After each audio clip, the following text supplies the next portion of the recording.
We're standing in the Chelsea Parade Ground as part of the University of Arts of London, and this is Vert. I'm surrounded by Vert, which is a structure that has been designed and created for the London Design Festival this year, 2024.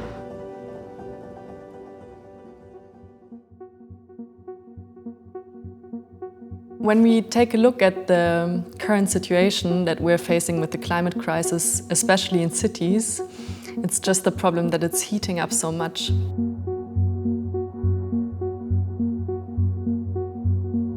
We are facing in the cities, let's say, almost inhabitable conditions in the next years.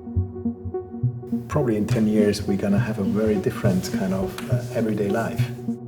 And of course, a lot is connected to the question of materiality. This is the most environmental building material. It stores carbon. This structure is essentially carbon neutral because of the carbon that's stored in the timber.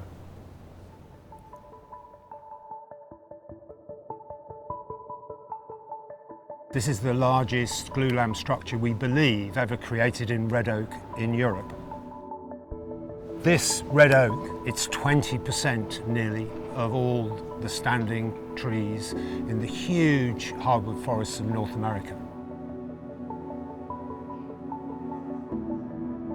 The beams themselves were manufactured in New Holzbau in Switzerland, in Lungo. Glulam is putting layers of timber boards together on their face to make larger beams, and then you finger joint the lengths so you can create long lengths of timber. We needed to make sure that gluing worked in an industrial process. So we sent beams to Vert University to undergo strenuous testing, and the results came back, surprised us all. It's better than European oak, it glues better in this context even than white oak, which has been used before. And now the manufacturer and other people involved in this project are saying that this is a material that they want to use again.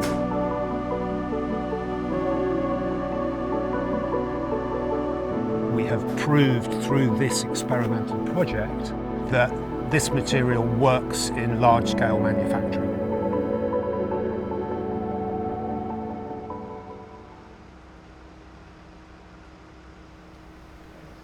The cityscape as we know them today are pretty much built around the cars. You could just dig a hole and put a tree inside.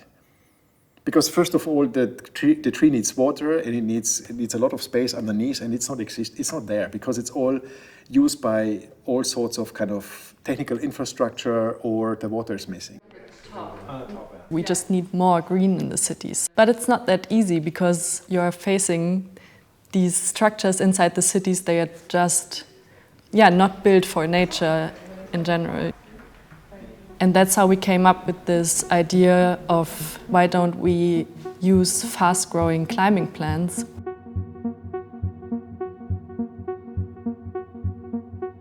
We tried out, I think, over 40 different climbing plant species to see which one are the best for us, because there's so much that you have to consider. So they have to be really fast, but also the volume is really important. And then the type of flowers, which one is an early climber, how do they look in terms of the colors of the flowers.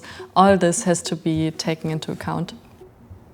When you compare sitting on a bench on a street or sitting on a bench underneath the climbing plants, it's actually a huge difference, especially for all the senses that are playing into it, because you don't only see the green, but you can also hear the noise that is going through the nets, and then also the smell of these fresh plants. And there's so much research on this topic that greening has a really big impact on mental health. One of the key aspects of industrial design is that it has to be relevant. Also, it means it has to be relevant for not only one person, but for many. As to make this whole thing really work, there are a lot of more details to be figured out. The installation that we are setting up is rather a milestone for us and not the end of an experimentation.